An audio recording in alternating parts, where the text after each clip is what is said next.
Hello everyone, welcome to Suman TV. This is anchor Lasya Reddy. So చాలా మంది gold మీద invest చేస్తున్నప్పటికీ గోల్డ్ కంటే మనము భూమి మీదే ఇన్వెస్ట్ చేయాలన్న ఒక ఆలోచన అయితే వచ్చేసింది. సో ఒక మంచి ప్లాట్ తీసుకోవాలంటే ఫస్ట్ ఒక మంచి కంపెనీ ఉండాలి, ట్రస్టెడ్ వర్తి కంపెనీ ఉండాలి. సో హైదరాబాద్లో బోల్డ్ అని కంపెనీస్ వచ్చేసాయి. అందులో ముఖ్యంగా ప్రతి ఒక్కళ్ళ నమ్మకాన్ని గెలుచుకుంది శ్రీ సిద్ధి వినాయక ప్రాపర్టీ డెవలపర్స్. వాళ్ళు భువనగిరిలో ఒక మంచి వెంచర్ వేశారు. 92 acres mega venture, gateway of Hyderabad అని పిలుచుకుంటున్నారు. ప్రకృతి శిఖర అని పేరు ఇచ్చారు. అసలు ఎందుకు గేట్వే ఆఫ్ హైదరాబాద్ అని పిలుస్తున్నారు, అసలు కనెక్టివిటీస్ ఏంటి, అమ్యూనిటీస్ ఫెసిలిటీస్ ఎలా ఇస్తున్నారు, ప్లాటింగ్ సైజెస్ ఎలా ఉన్నాయి అండ్ చుట్టుపక్కల డెవలప్మెంట్స్ ఎలా ఉన్నాయని చాలా క్లియర్గా ఎక్స్ప్లెయిన్ చేయడానికి మనతో పాటున్నారు శ్రీ సిద్ధి Vinayaka property developers chairman and managing director Kasarla Mahender Reddy గారు. ఆయన అడిగి మరిన్ని విశేషాలు తెలుసుకుందాం రండి.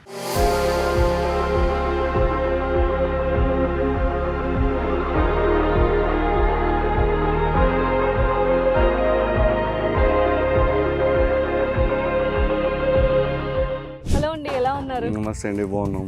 శ్రీ సిద్ధి వినాయక ప్రాపర్టీ డెవలపర్స్ అంటే అందరికీ తెలుసు. సో నమ్మకాన్ని అలా కాపాడుకుంటూ వస్తున్నారు.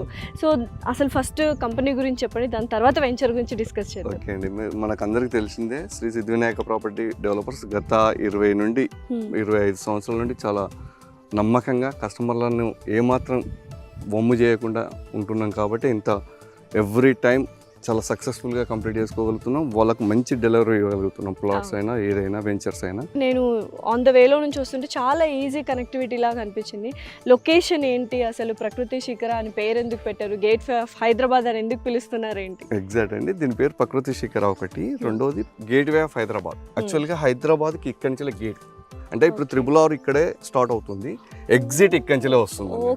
జస్ట్ 300 మీటర్ల దూరంలో మనకి ఎగ్జిట్ ఉంటుంది RRR. సో అందుకే గేట్వే ఆఫ్ హైదరాబాద్ ఇక్కడ నుండి స్టార్ట్ అవుతుంది. కాబట్టి మన వెంచర్ గేట్వే ఆఫ్ హైదరాబాద్ అని పెట్టుకోవడం జరిగింది ఒకటి. రెండోది connectivity. Hyderabad to Warangal national హైవేకు కనెక్టివిటీతో పాటు అన్ని ఫెసిలిటీస్, ట్రైన్ కానీ, దగ్గరలోనే కలెక్టర్ ఆఫీస్, ఆపోజిట్ మన ఆపోజిట్ నే కలెక్టర్ ఆఫీస్, పక్కనే కేంద్రీయ విద్యాలయం స్కూల్ ఉంటుంది. Near by Yadagirigutta, just 5 minutes Yadagirigutta. Swarnagiri temple 5 minutes. ఇక్కడే రోప్ వే, ఇప్పుడు మన ఏమంటారు భువనగిరి పోర్ట్ ఉంటుంది, పోర్టుకు రోప్ వే స్టార్ట్ చేస్తున్నారు. రోప్ వే కూడా స్టార్ట్ అంటే అట్రాక్షన్ వస్తుంది, ఒక హబ్ లాగా అవుతుంది. ఇది HMD limits and YTDA and RERA permissions తో అన్ని డెవలప్మెంట్ అంటే CC రోడ్లు కానీ, డ్రైనేజ్ కానీ, ఎలక్ట్రిసిటీ కానీ, చుట్టూ కాంపౌండ్ కానీ, ప్రతిదీ వాటర్ ట్యాంక్ కానీ ప్రతిదీ కంప్లీట్ చేస్తారు. సో ఇంత మంచి డెవలప్మెంట్స్ ఉన్నాయి కాబట్టి ఇక్కడ మంచి ఇన్వెస్ట్మెంట్ యాక్చువల్ గా ఒక ప్లాట్